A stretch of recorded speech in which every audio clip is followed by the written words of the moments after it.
Hello, everyone. Oh my goodness, I am so thrilled to be here today to share with you one of my dearest friends. We have met not too long ago in the short-term rental space, actually on Clubhouse. So if you guys are not on Clubhouse, there are some awesome connections in Clubhouse.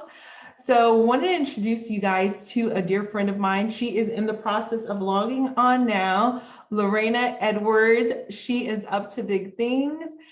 She really requires no introduction, but let me go ahead and look for her as she attempts to log in. I'm really hoping the links I sent her are working. There we go. Oh, hello, my friend. So let me make sure that we can. I'm a little special. You know, what a long and exciting day you've had. So, Yes. incredible for you to Crazy day. even be up right now. It's just really hard to believe because Oh my gosh. you probably got zero rest. I know I barely. Oh my gosh. Yay. Just Okay. a little bit. Just a little Just bit, a but little it's bit. okay. All right, guys. So this is Lareina. This lady needs no introduction, y'all. Okay. She is a powerhouse and a rock star in the short-term rental space, co-founder of Sleep Lux Atlanta with her husband. And man, we have a lot to talk about. Okay, so everything from how she converted her 12 long-term rentals into short-term rentals. All right, so she's going to be doing some teaching because I get that question a lot. You know, should I convert my long-term to short-term? How does that process look like? Or what does that process look like? And then today, y'all, if you guys aren't following our little luxury real estate group, you're missing out. This morning, here's Lareina's schedule this morning. Med pass done, get off of work done, go and meet Grant Cardone at the tarmac. It's like, what? That is the schedule. That was her schedule of events for today. So I am just so thrilled and so excited. And I think everyone here is going to be so blessed to have an opportunity to learn a little bit about you and what you're doing. So let's go ahead and get started. Awesome. That's amazing. I'm ready. Yay. Okay, so Lareina, tell us a little bit about your journey. You know, was real estate investing in the stars for you? Did you see that with your family? Was healthcare in the stars for you? Tell us who you are and tell us a little bit about that journey. Absolutely. It's so funny because initially, when I graduated high school and went to college, I actually went to college for early childhood education. And so I was a preschool teacher for about 9 years before I kind of did a pivot and went back to school to become a nurse. So I kind of look at myself as like really being blessed because I've had an opportunity to be able to do just two things that I think that I kind of always dreamed of possibly doing when I was, when I was a teenager. So that I look at as just, being super blessed. So I kind of did a pivot and went back to school and went back to school for nursing and went ahead and got my RN in New York. That was where I was originally licensed and worked in New York for a number of years before we decided to pivot again and move down here to Atlanta. So in terms of like real estate investing, my husband, honestly, to tell you the truth, has always been the bulldog, I guess you could say, when it comes to real estate investing. This is kind of like a love and a passion of his. I've always just loved houses. You know, my grandparents, they owned a house in Westchester, New York. They were one of the first Black families in the area in Westchester in which they purchased their home. And so I guess maybe that kind of multifamily, maybe spirit, I kind of maybe got that a little bit from my grandfather. They purchased a one family home and he kind of drew up the plans and worked with someone and actually had that one family home turned into a multifamily space, which is ironically what a lot of people have done down here in Georgia with some of these larger homes, had them eventually, with the houses were so big, had them eventually kind of broken down into individual apartments and turned them into multifamily. So it's kind of ironic that that's eventually the space that we purchased in down here in Atlanta. So I guess maybe kind of I had a little bit of that from my grandfather, but really honestly, I have to give all the credit to my husband Anthony. It's really kind of his passion that really kind of drove me into that space, into that And real that's estate. amazing. Yeah, so you're big time in the small multi space, small multi-family, so under 5 doors, several of those, and that's what the majority of the portfolio consists of, 12 units, but they're small multis. Absolutely. So we own three quadruplexes. Mhm. So a quad is basically an apartment house that has four apartments. And so we own three of them. And so as our long-term rentals, their leases were up, we did not renew leases, and we just kind of put those apartments over into short-term rentals.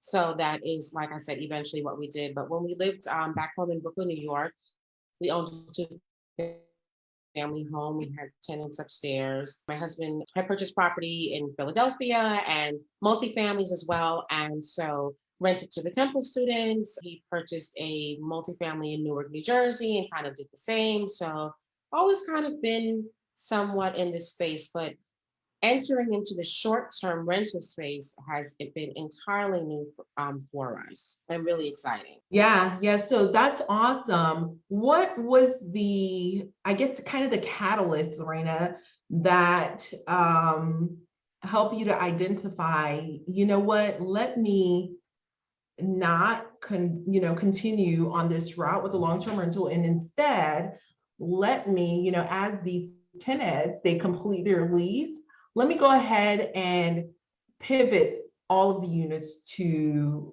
short-term rentals. Did you decide that, like, I'm going to do it for all, or did you decide, you know what, let me try it out with a couple and see what happens? What was that?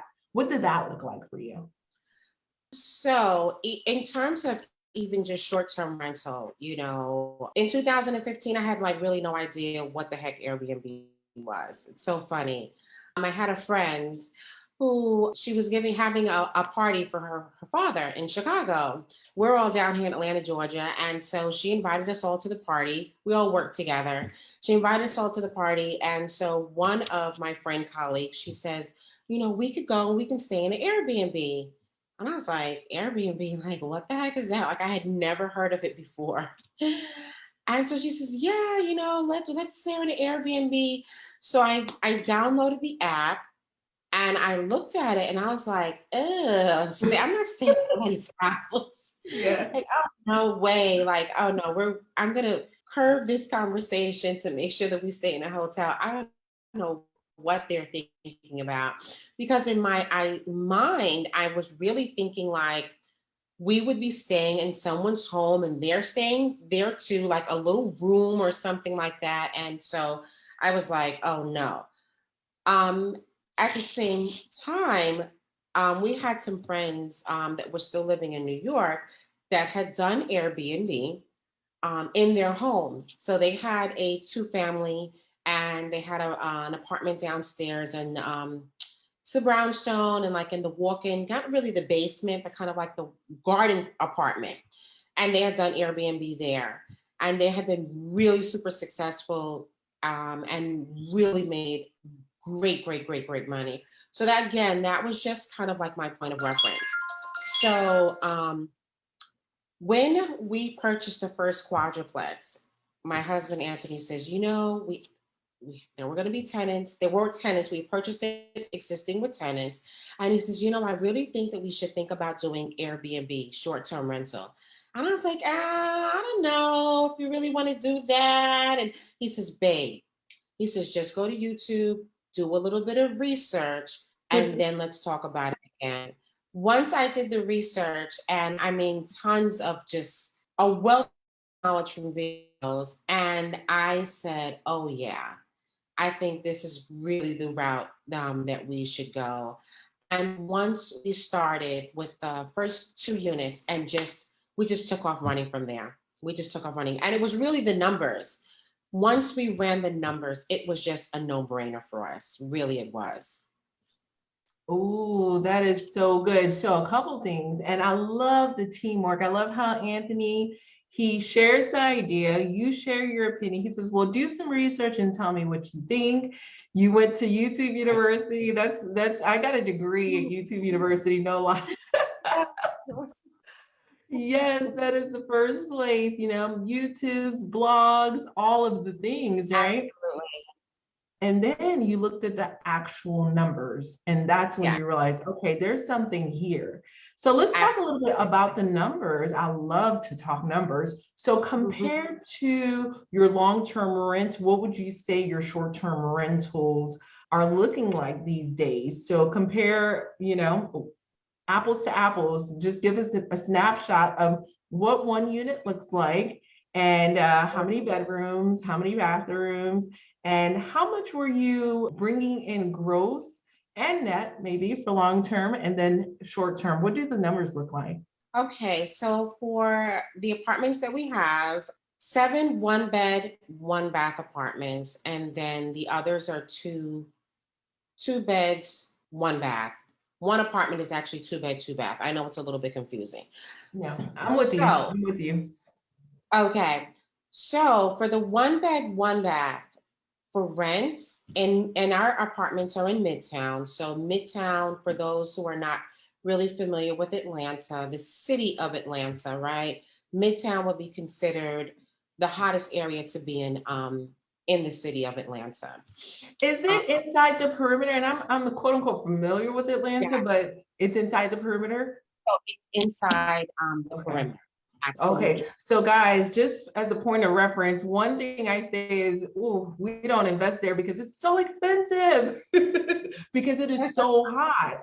So Right. Lareina, wow. So you're in the epicenter of where all this stuff happens. You can walk to everything in Midtown. That is incredible. Absolutely. So, and just the way you say Midtown, I mean, you're in the middle of everything. We're literally between a 2 to maybe a 10-minute drive from wherever it is that people who are coming into the city to visit, we're right there. So whether you're talking about the zoo, the aquarium, the Beltline, we're like 2, 3 minutes away. Pond City Market, we're right by Piedmont Park. So the real attractions, what people are looking for when they're coming in to visit Atlanta, we are literally right there. So that is a real blessing. So to actually live in this area for 1 bedroom, you can look, I'm thinking maybe $2,000 a month, approximately, for a 1 bedroom. I mean, we can make that within a week or two off one apartment, depending on the length of stay for that particular guest.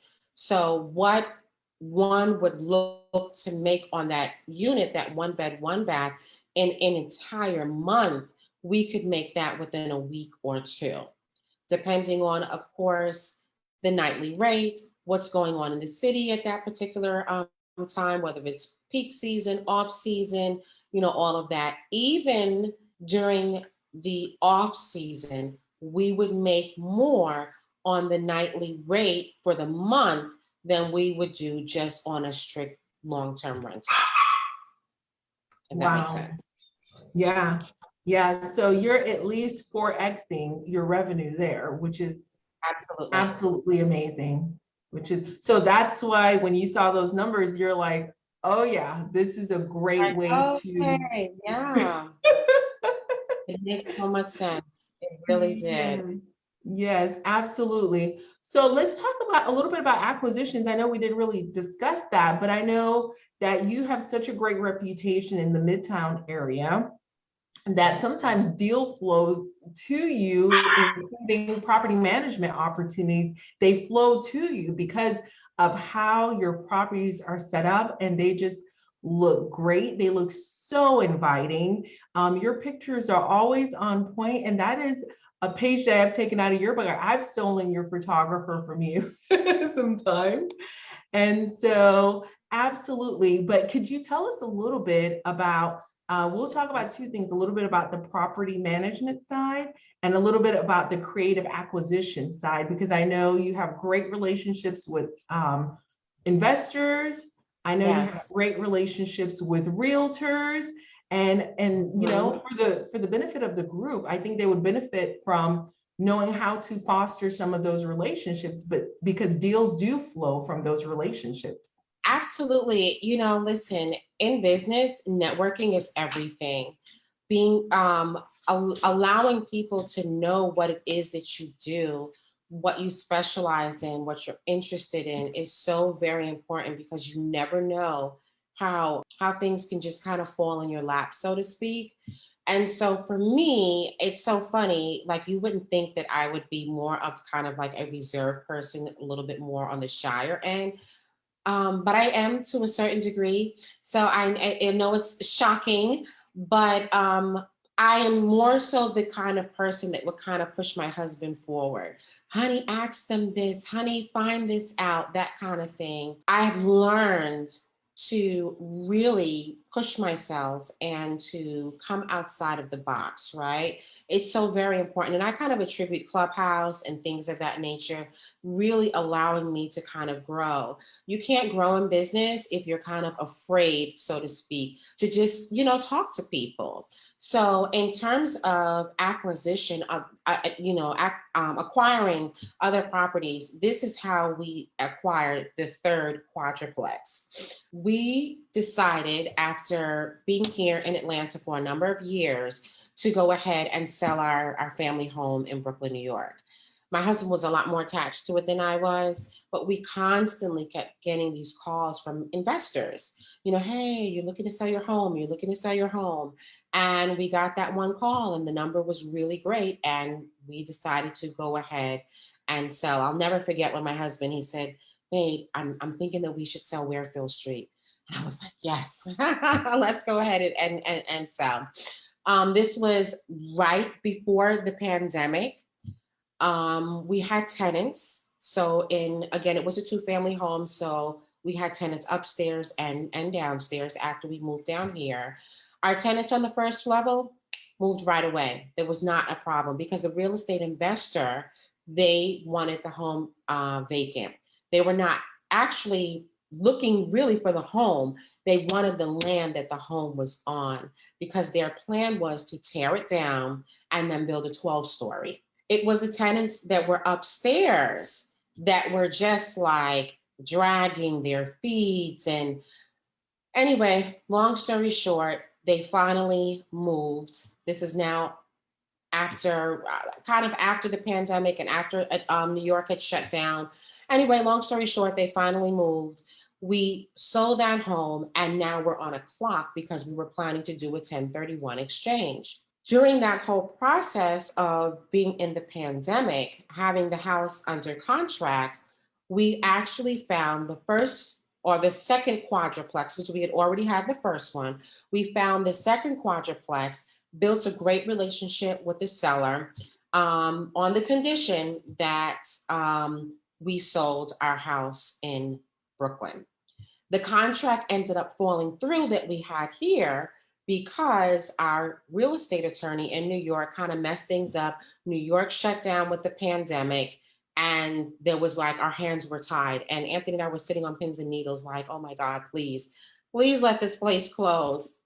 Anyway, just how things happened to work out, we were able to close on that property. The property, that quad that we were under contract for, we were able to put that under contract again. Our earnest money, he was able to go ahead and apply it. So thank God we didn't lose all of that earnest money the way that we thought that we were going to initially. But we were still on the clock, because we were, again, like I said, we were doing that 1031 exchange.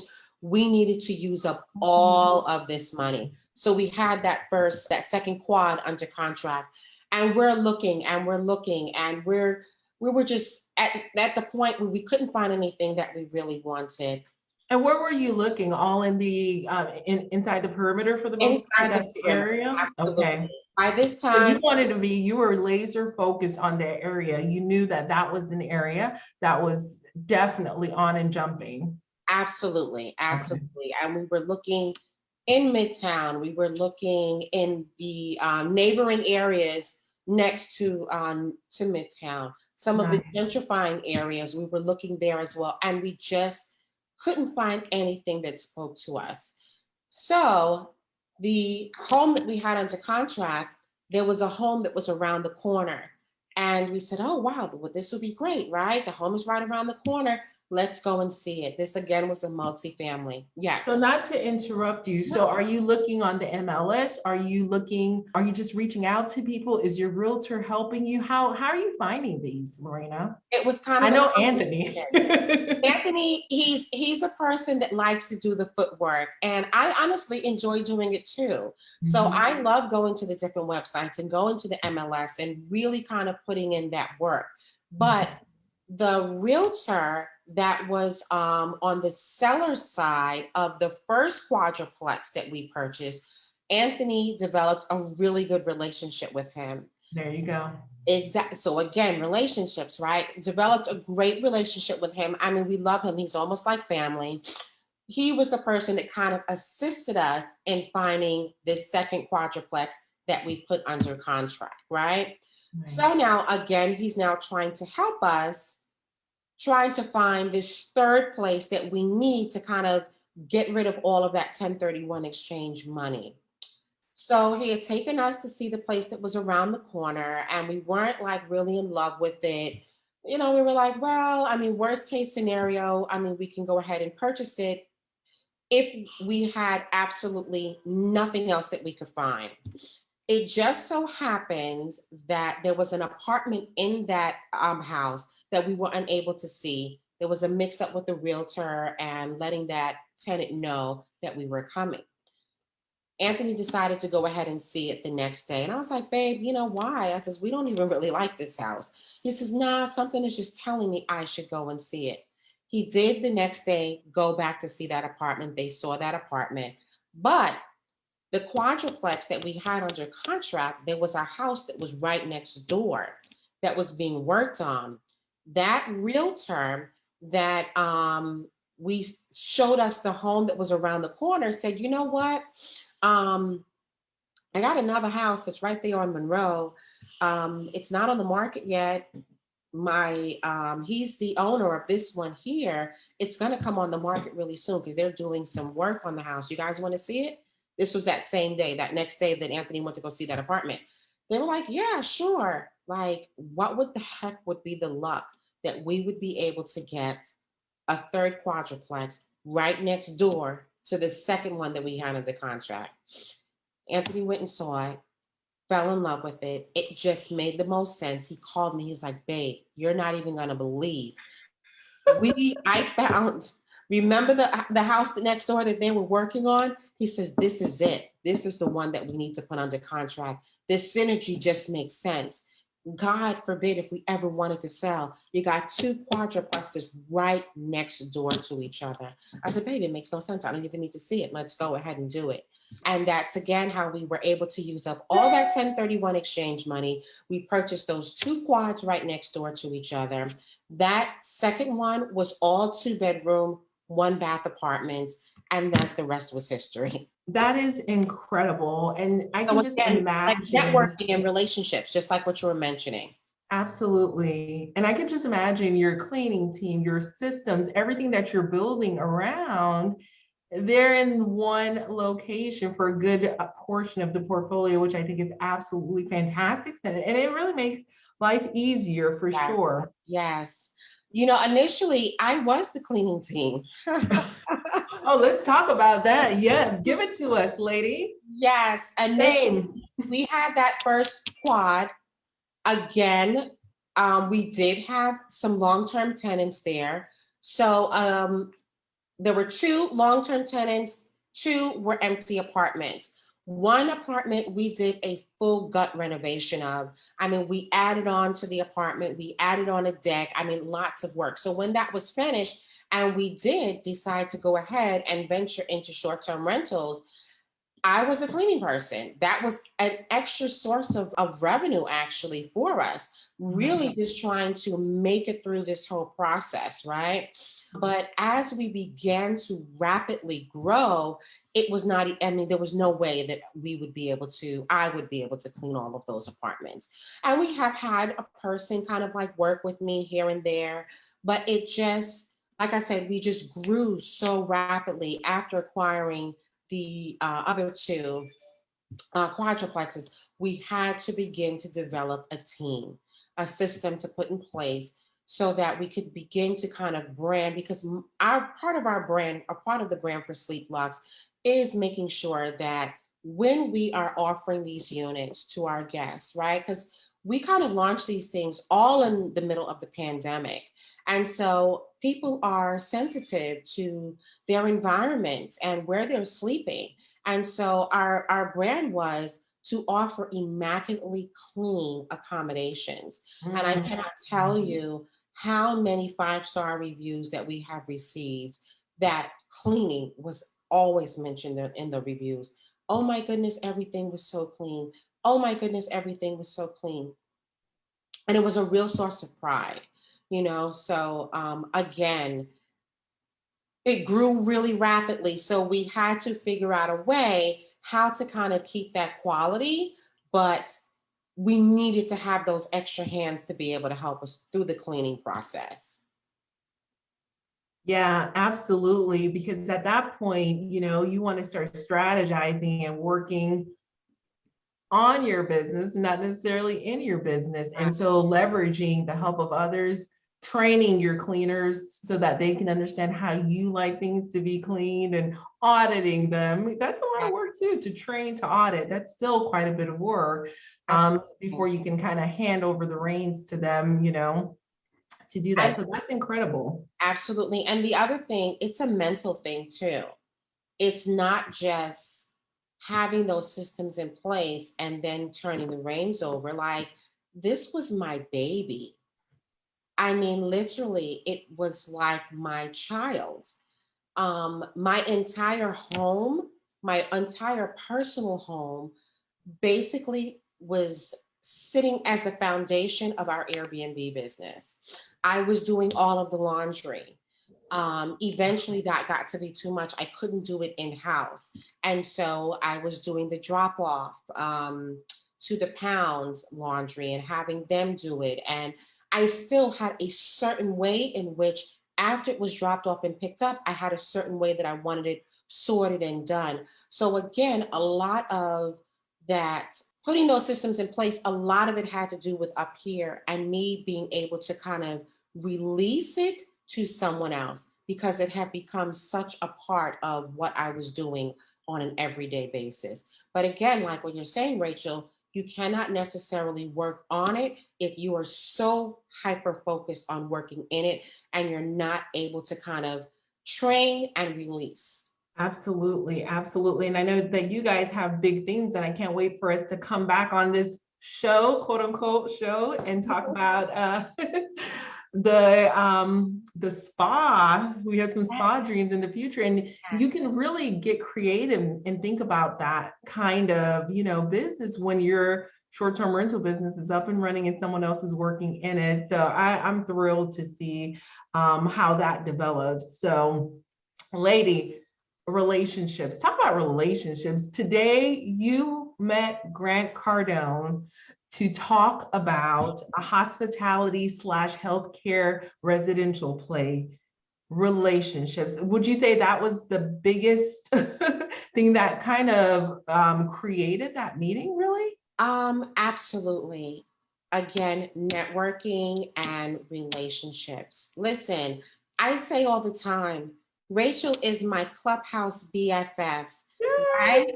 I mean, we developed this relationship with each other that we have encouraged each other. We have been each other's cheerleader. We have loved on one another, and we have not even had the opportunity to sit down and meet. We commiserate together too. We kind of complain together and whine.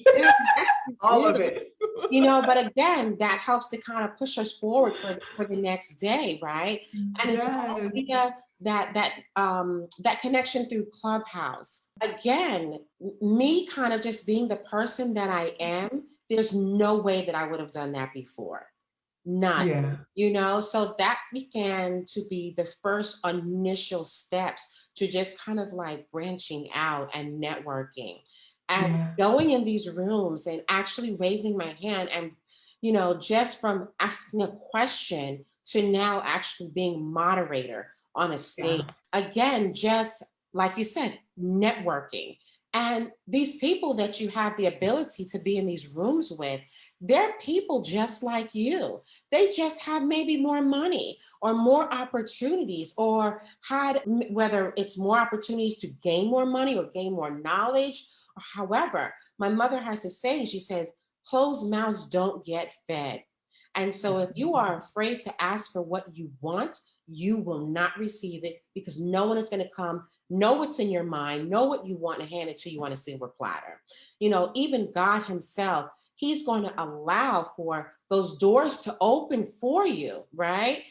To create those opportunities, but it's not going to be handed to you on the platter. You have to go out there and you have to get it. So in speaking about this opportunity to meet Grant, this came from a relationship, again, through Clubhouse.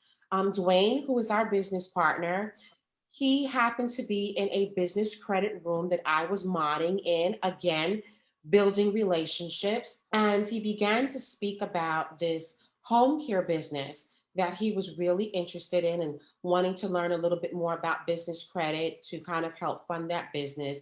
And one of the roadblocks that he was experiencing in this business was he didn't have a nurse. And he's also based down here in the Atlanta metro area. And And remind us what you and Anthony do for a living again. sorry, we are both registered nurses. Yes. Yes, Anthony, he's actually on the newer end of being a nurse, but he's a very successful ER nurse. He's been an ER nurse for about 8 years now. And I've done almost so many different things in the nursing field, but I've been a nurse for 16 years. So again, a wealth of experience and a wealth of knowledge. Currently, I'm in the women's services space. But like I said, I've done a variety of different things within the nursing field. And so with Dwayne kind of asking that question in the room, I responded as a moderator and I said to him, hey, Dwayne, I'm a registered nurse. Let's connect offline and let me see what I can do to be able to assist you. And we made that relationship. We took it from the clubhouse to the real house. Real house. Yes. And connected offline. And he really, when I tell you the level of just professionalism, a lot of people kind of want to jump into business and they're kind of piecemealing things together, but they don't realize how that presentation has to be tight and exact when it comes to your advertisements and your website and all of these things. And Dwayne, his background is IT. It was just phenomenal. The presentation of it all. And so we talked offline. He says, really, I need a nurse to get this whole thing going, to put on our paperwork and to back the business. He said, I had someone that I had met, but she's not in the perimeter. She lives outside the perimeter, maybe about an hour and a half to 2 hours away. It was very difficult for him to kind of even connect with her for meetings. He was afraid that she would not be able to really be accessible to support the business. I said, Dwayne, I live in Marietta, it wouldn't be a problem. I'm in the city all the time. Let's see how we can work this out. As he began to continue to talk about it, I'm like, wow, this is a really great opportunity.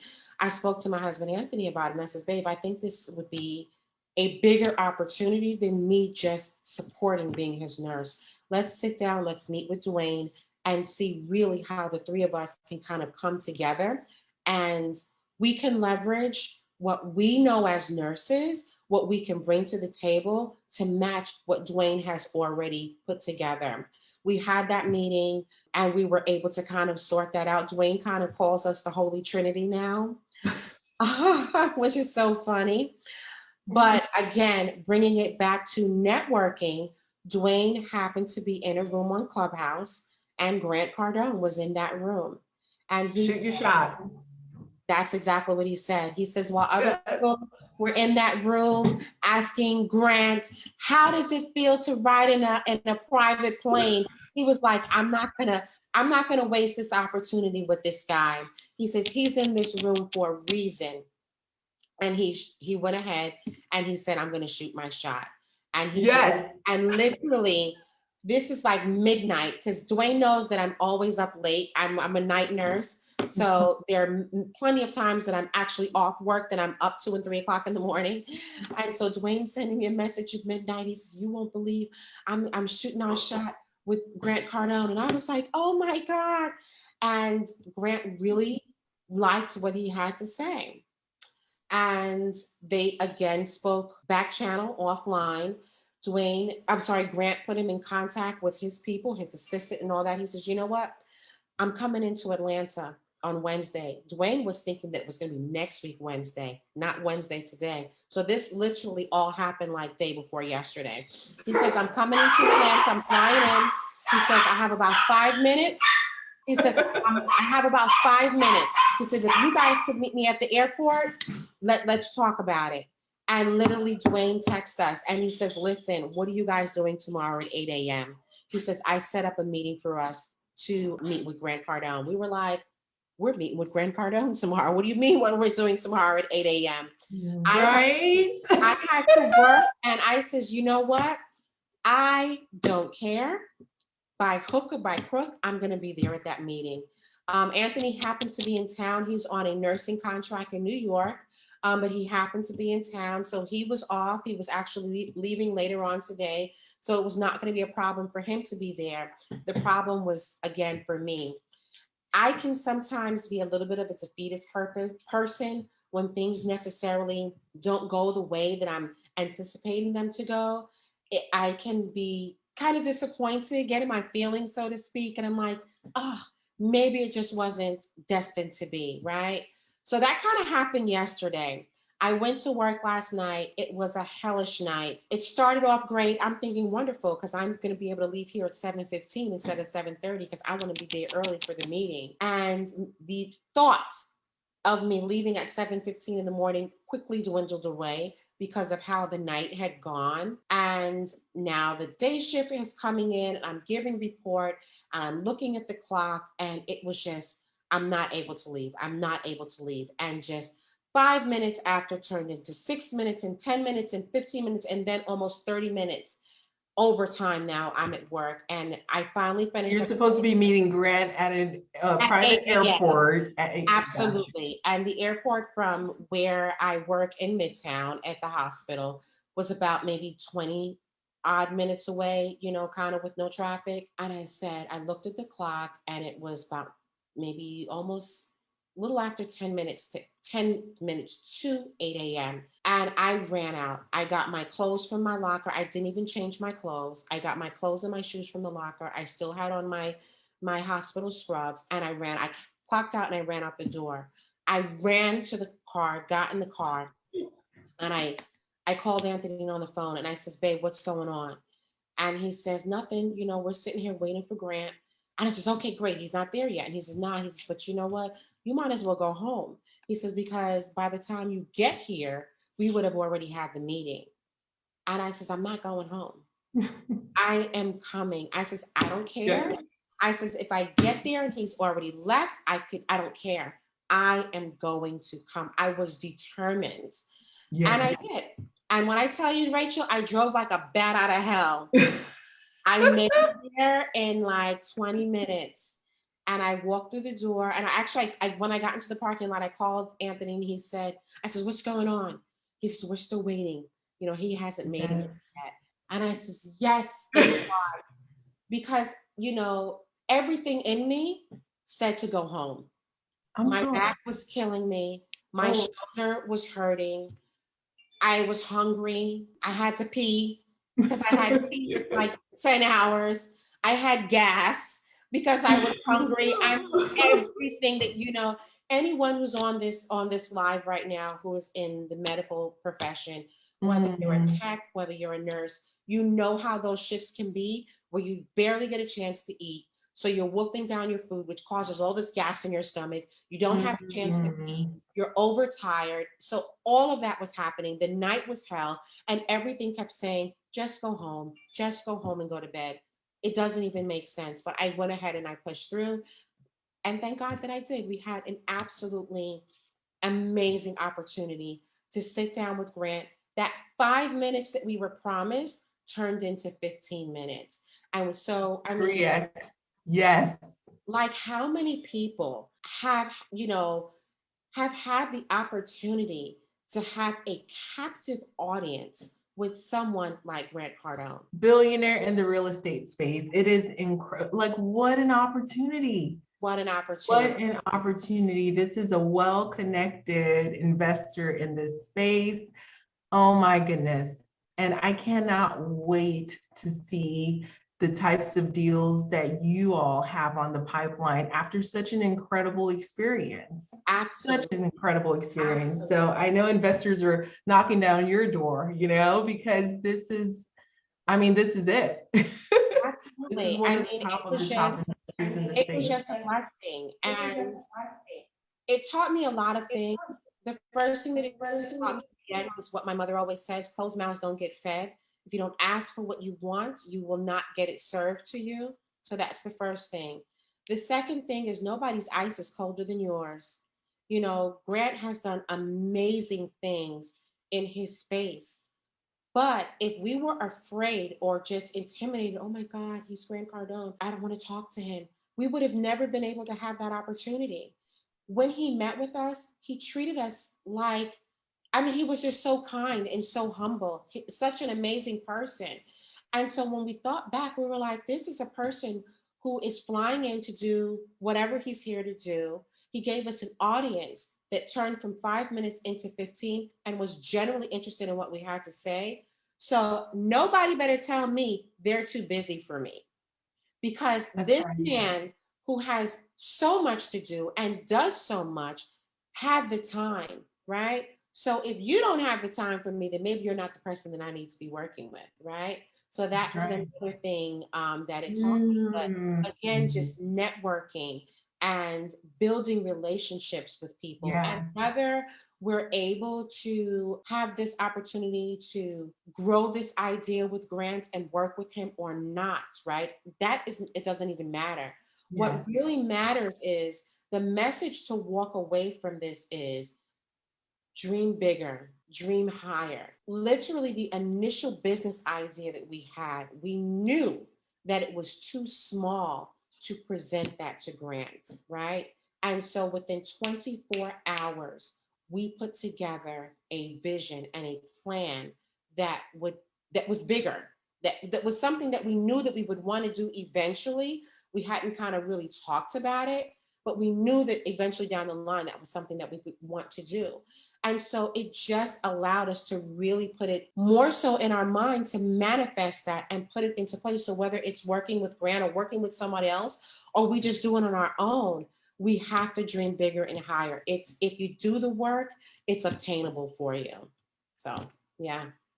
Wow. And I think that's so incredible. You and your husband are coming from a healthcare background. Right. You have been vastly successful in the real estate space. And then now you're interacting and operating at a whole other level, especially with interacting with those who operate at that level. I love what you said about, if you don't have time for me, then you're probably not for me when it comes to that. And carry that, that just gave me chills because because time matters, and the ability for someone to make time for you and to kind of want to foster that relationship with you, it really matters. And so thank you for sharing that. Oh my goodness, that's awesome. So speaking of asking questions and mouths that aren't, what did you say your mom used to say? I love it. She says, closed mouths don't get fed. Don't get fed. Well, we have an open mouth from Deidre Clements Rowe. She has a question. Yes, Deidre. So I love this question because this is actually one of the reasons I fell in love with you on Clubhouse as my BFF. I was like, this woman is giving out so much game, so much value. She wants to know, do you have a resource for someone who just wants to get started? Okay, resource for someone who just wants to get started. I honestly would tell you, start with YouTube University. My resource on YouTube has been Sean Rakijich and his videos. So on YouTube, he is Airbnb automated. When Anthony, and I'm telling you, I literally went from in 2015, and that was literally my attitude. I'm not staying in anybody's house. Right? That's Now weird. that's weird. Exactly. I'm like, oh, we don't do that, girl. Like, is that place gonna be clean? Like, whose sheets am I sleeping on? No, we're not doing that. But word his videos, devoured them. I mean, I watched them at home. I watched them in the car on the way to work. It became TV for me. And so once we kind of decided that this is what we wanted to do, I began to eliminate the noise of other things so that I truly could take it in and learn. So that would be my suggestion to you, Deidre, is start just kind of learning. Go through Sean's videos. Learn first of all what really is a short-term rental. You know, people equate it to kind of Airbnb. Airbnb is just a platform. It's just a way for you to market your property. But again, you need to learn what short-term rentals are and then how you are able to enter into the game, whether you want to enter it in as a homeowner, whether you want to enter it into the game as a person who is doing the arbitrage business model. So again, you can begin to learn all of that terminology through those videos, but then also you can join me on Clubhouse. I have a club on Clubhouse, myself and my other BFF who I learned so much about. She was such a stabilizing force for us in learning more about doing our short-term rental. Her name is Tamara Jones. She's here on Facebook, and we kind of work together on Clubhouse, and we're doing like some teaching. We have a 10-part series that we are doing to kind of help people learn, like, what is this space and how do I get in, and what are some of the ways that I need to do to be able to be successful in this space. So again, to land my plane, go start off with that YouTube University, join Rachel's Facebook groups, follow me on Clubhouse, and join us there as well. When are your rapid fires on Clubhouse? I know there's certain Tuesdays of the month, or is it every Tuesday? Remind us again, Lareina, so that we can make sure. Thank you so much. So we're doing that every 2 weeks. And the reason why is because unlike maybe some of the other rooms, and not knocking anybody, we really give a lot of detailed information. Yes, doing the research. And so we have an outline that we follow. So it's not just come into the room and ask questions, it's listen to the presentation. Of course, in the middle of the presentation, we allow the people who are in the room to come on stage and ask questions and get more clarification based upon the things that we're teaching. But we're actually almost kind of teaching almost like a little bit of a mini masterclass, so to speak. So again, that's why I would suggest kind of joining us. The room is called Airbnb/STR Superhost. You can find us there on Clubhouse. And again, following Sean on YouTube, and just really devouring this information and kind of beginning to learn where it is that you want to, or how you want to enter the space in terms of your business model. Absolutely. And the exciting part about this space is that there are multiple ways to host, which is great. What I love about you and TJ's room and our little room, because I've been invited as an honorary in the room, and I love that, is we're learning how to do it the right way. That's the key. That is the key. And that's what's going to keep us protected as business owners. If we're all operating at a higher level of quality, that's really going to be key. So we're learning how to do it the right way. And I love it. I always have my pencil out to take notes as well, because there's a ton of value in that room and in those mini masterminds that you all have every other Tuesday. So thank you for that. So tell us, and I know, I mean, we had an agenda. I but know. I got super excited about networking and relationships because that is the cornerstone of our own relationship is we Absolutely. build a little mini network. But for those who do have long-term rentals, I do not want to disappoint. Can you give us some keys? And we can continue this conversation for sure, but give us some keys, some starting points on the question that I get asked oftentimes from investors. How do I transition my long-term rental into short-term rentals? And I know that you have some great resources to help with that. I know you've helped me, and I know you have the ability to help others, either, give guidance. They have their, done with you. You can do it with them. You can do it for them. You can just give them counsel and guidance. So what are some keys? What are some key steps and some based on your lessons learned on how do I transition my long-term rentals into short-term rentals?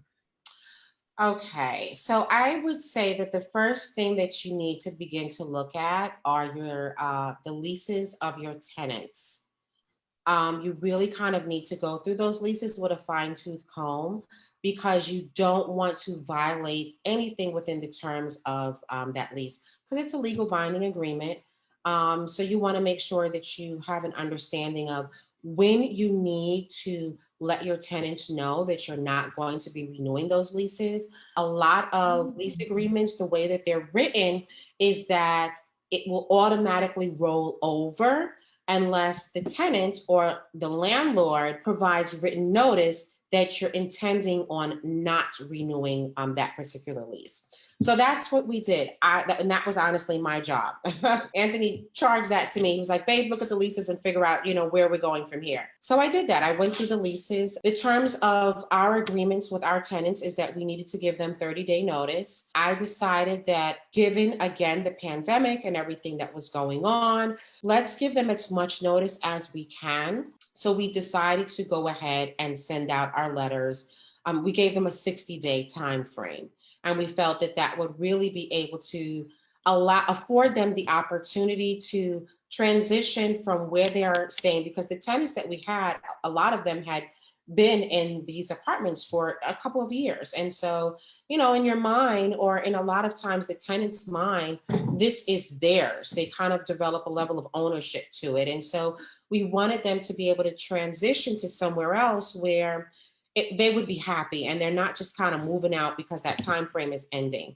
So we went ahead, I sent out emails to each tenant. I kind of had a calendar and wrote down that 60-day time frame and when those letters needed to be sent out. And so for each set of tenants, those were sent out. Like I said, it gave them that 60-day time frame. And so that 60-day time frame was almost like a ticking clock for us, because then we had to begin to get ourselves prepared. So one of the things that if you are a long-term landlord is once your tenant moves, you have to return their security deposit, right? So not only are we returning a security deposit, but then we are now trying to do any kind of upgrades or repairs to this apartment if need be. And then also preparing this apartment to be placed in the short-term rental market space. So preparing to return the security deposits, you have to once again go back to the terms of the lease and see what that security deposit was. But also having kind of in the back of your mind as the long-term landlord that there are possibilities to deduct from the security deposit based upon how, again, with the terms of the lease, how that apartment is now returned to you. And so with a couple of our tenants, there were some availability to kind of do some deductions based upon how the apartment was returned to us. But for the most part, most of our tenants received the full security deposit back. So we had that to do. We had, again, a couple of the apartments really needed renovation. And so we jumped into that right away. So we were really trying to do a maximum of a 3-week turnover, because every day that that unit is not being rented, whether it's rented long-term or rented short-term, is money that you're losing that you're not going to be able to recoup back. So nights or And a short-term rental and a long-term rental is going to be a different product, wouldn't you say?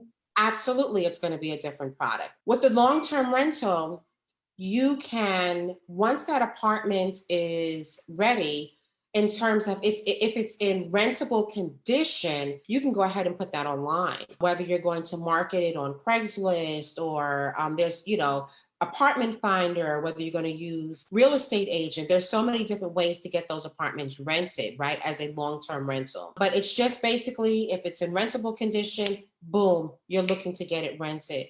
If you are trying to do the short-term way, you are now, I think, even more so looking at this apartment almost through like a finer tooth comb, because you're now switching your mindset not only from a long-term landlord, but now you're switching over into a hospitality specialist. So, when I do like my little lives and things on my Instagram, I often say, hey, this is Lareina with Sleep Lux. I'm your hospitality specialist with Sleep Lux, because the mindset, again, we talk about the mind, right? You're doing a mindset change because now I'm not just your landlord in a short-term space. I'm offering a service to you, a hospitable service to you, and you are now my guest. So I'm setting up this unit so that you can come in and basically live, whether you're living there for one night, a week, 28 days. We do a maximum of a 28 day for, a few different other reasons. But again, you're setting up this space so that this individual can just come in with their bags and have everything accessible there for them. So I'm talking everything from your iron, your soap, your pots, your spices. I mean, just literally everything that a person would need to be able to walk in that door and just be able to live. So you're kind of setting up your space. I know you say this all the time. I love this, to focus on who your client avatar is, who's that person that you're looking to attract to your space. You're kind of setting up that apartment or that home to attract them. But again, it's starting from the beginning. So I often say to people, imagine that you're moving from your parents' home for the first time, right? You're getting absolutely everything to make that apartment a livable and comfortable space. Awesome, awesome. We have a question.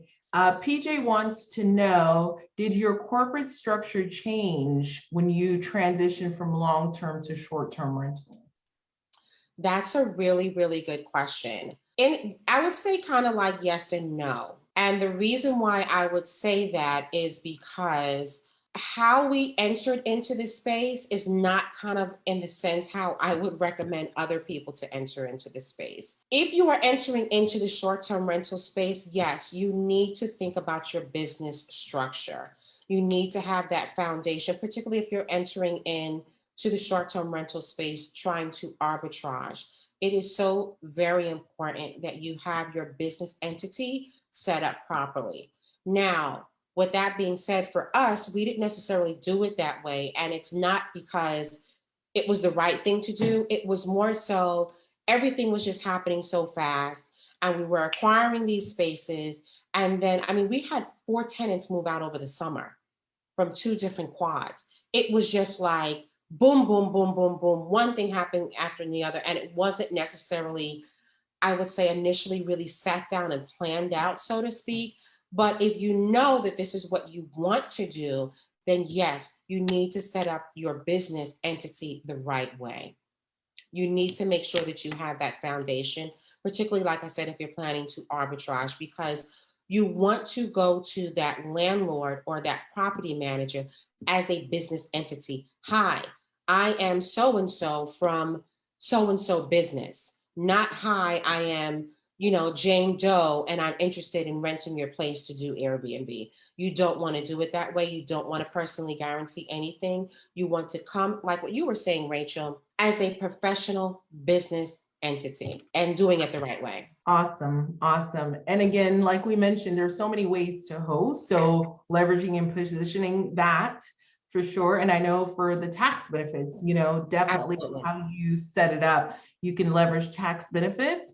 And that's such a great question. And I'm actually sourcing someone, PJ, to come on to talk to us a little bit more about taxes, how to make sure we're taking full advantage. There are so many tax benefits, right? But then there's 30 days versus less than 30 days. And due to the pandemic, you get to do a little bit of both. So it's like, how do you stratify? This portion was 30, this portion was less than 30. And so that's definitely something to look at. Another question right now is asking, and this is something that we can definitely deep dive, but give us your first impression on this.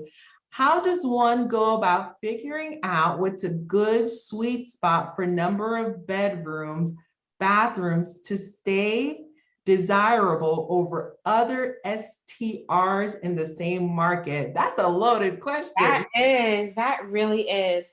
For us in the Midtown market, we really have found the one bed, one bath to be a sweet spot for us. So with our one bed, one baths, the way in which we set it up is we allow to sleep four. So we do queen size beds. I know some people prefer king size, which is, I mean, fine as well. It's just that we initially started with queen and we just decided just to kind of stick with that.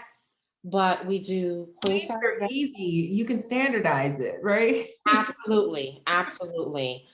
So we started with, like I said, the queen. So we'll have a queen size bed in the bedroom, but then we also do sofa beds. And that's a queen also, typically, right? Absolutely. We particularly look to source queen size sofa beds. And we kind of found the ones that we've gone through a whole bunch. So now we kind of find the brand and the model that we like, and we kind of stick with those now. But yeah, so we have found, again, like those one bed, one baths are the sweet spots. And you would be surprised. Why? Tell me, spill it. I didn't know about that. That's a great question. You would think that people, like as a couple, I mean, we have couples, two couples, and you would think that they would want a two-bedroom. I know they don't mind the extra couple sleeping in the living room. And I think that it's perhaps maybe a little bit more cost efficient for them. You have a group of girls, it'll be four of them, and they'll all go and rent the apartment. And again, I would think that you would want the two-bedroom for more space, but I mean, even with our two bedrooms, we have extra listings for them where we actually market them as a two-bedroom and also as a one-bedroom. Again, because the one-bedroom was such a sweet spot for us. And again, I don't know if we're seeing that because of like the pandemic and people are wanting to kind of travel, but then also maybe being a little bit mindful of their coin and thinking they can kind of get a better bang for their buck by the four of them staying in a one bedroom, but it has really, really worked for us. And so to specifically kind of answer that question, I think that if you're trying to carve out a niche for yourself, right, in a certain space, there are lots of different ways to do that. Number one, for us, what has really worked is location, location, location. The apartment or the house can be absolutely beautiful, but you know what? You can't beat our location.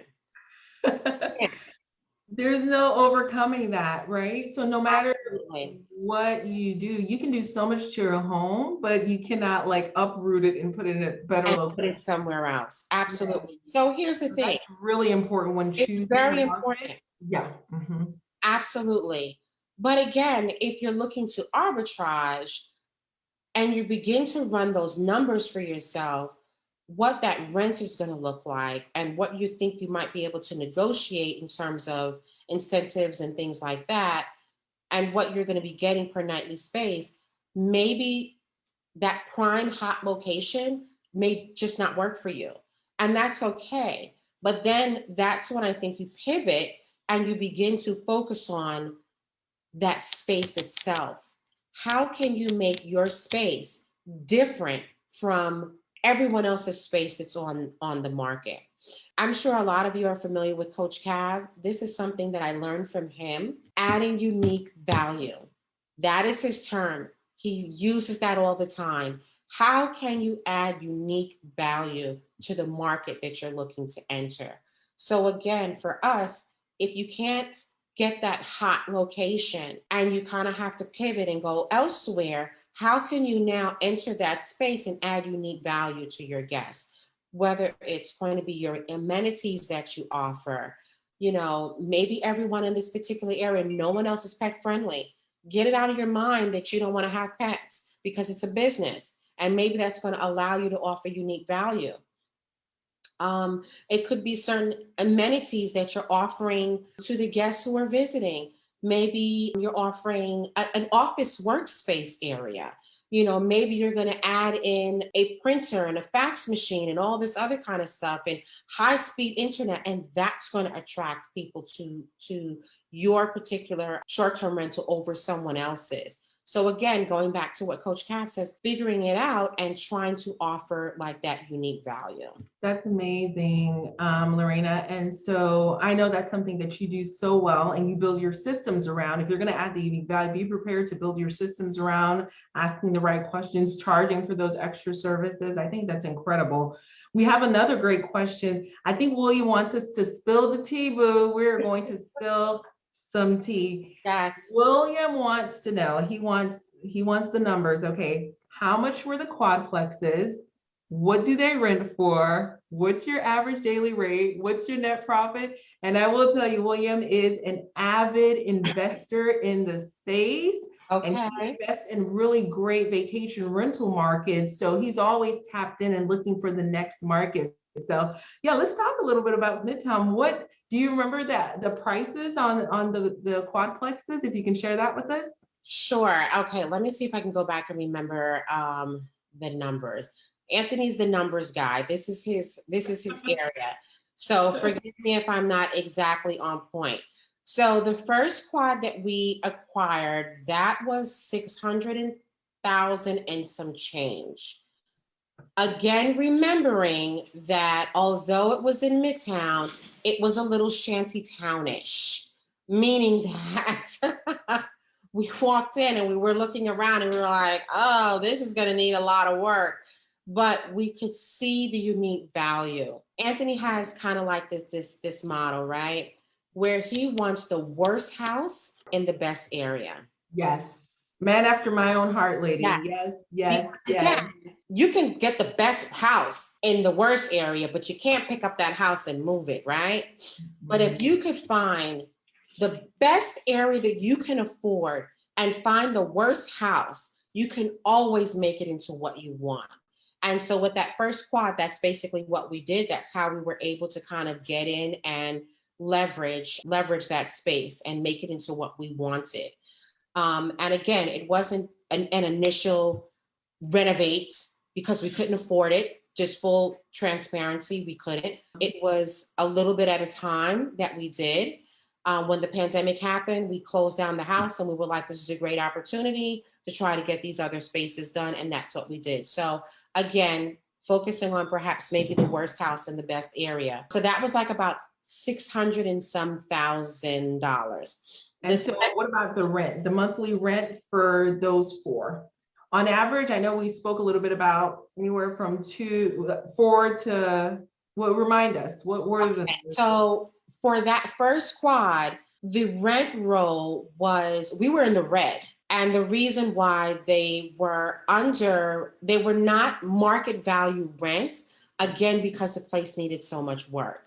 Mm-hmm. So when we purchased that first quadruplex, we weren't turning a profit at all.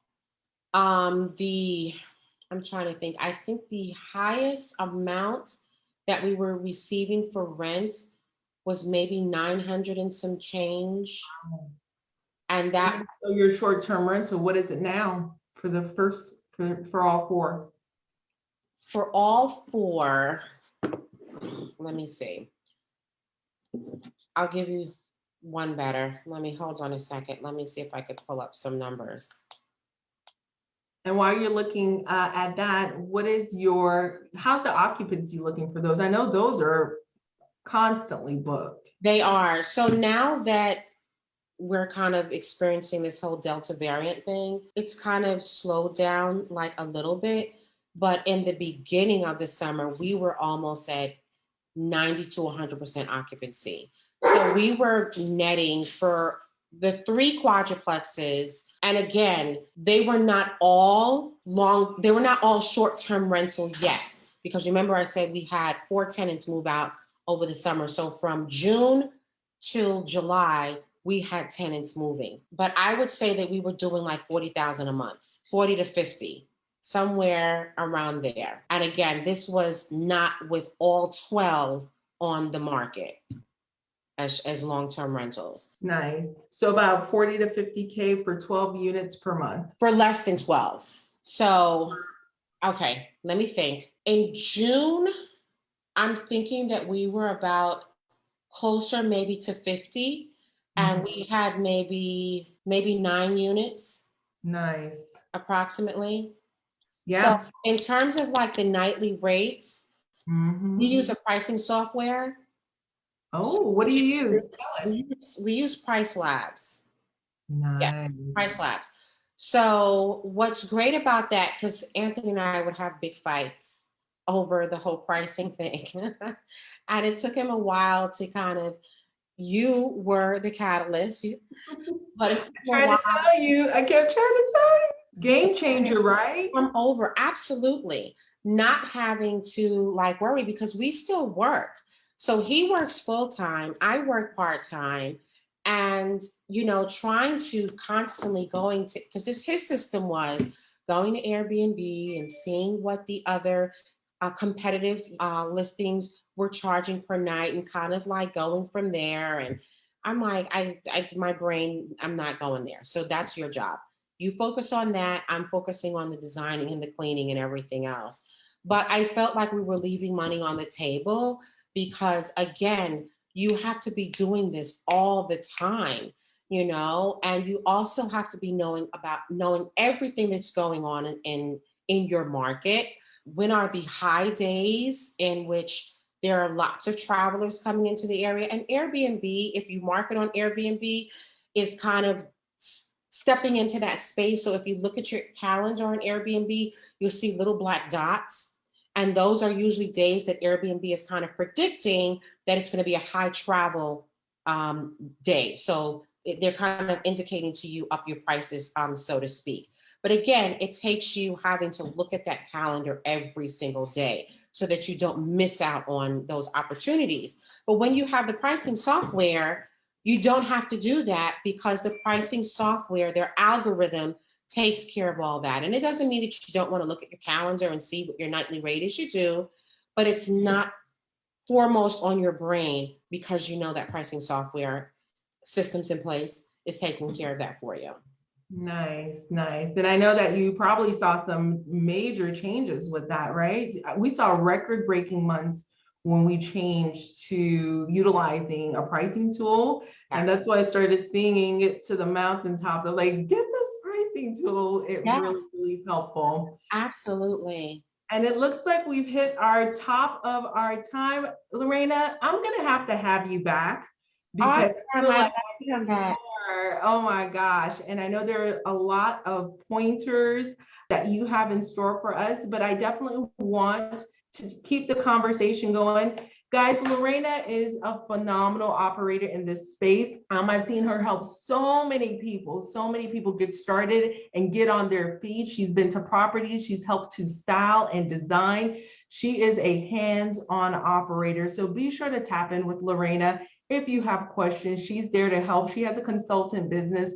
She can definitely get you going if you're just getting started. Be sure to tap into her. What's the best way to reach out to you, Lareina? I know you're a busy nurse, OBGYN nurse that works nights. Does Messenger work for you? Do you have a website? How do you want them to tap in to get on your calendar to start that conversation? Absolutely. Thank you for asking that question. So you can follow me on Instagram. I am Sleep Lux Atlanta on Instagram. On my bio on Instagram, there's a link tree. You can set up for a 15-minute consultation if you just kind of want to talk and see how I can assist you.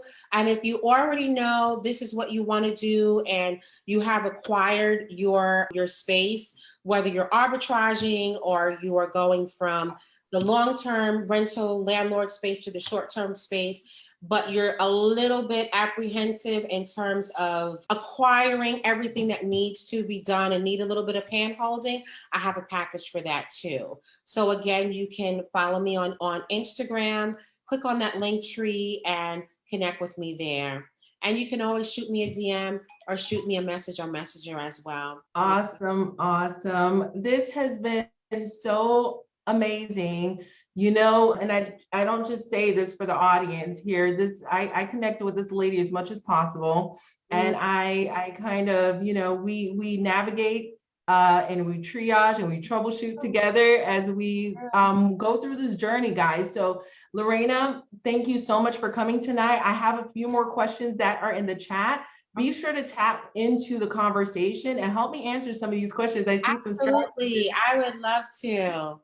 Absolutely. And I want you to get some rest and have a great evening, guys. We're going to continue to provide this type of value in this Facebook Live. I want you guys to get all of the tea, all of the good information. This is for operators who are working full-time jobs, part-time jobs. These are busy professionals, but they can do it. And if they can do it, so can we. All right. Well, thank you, Boo. Thank you. Thank you. Thanks, guys. So much. Bye.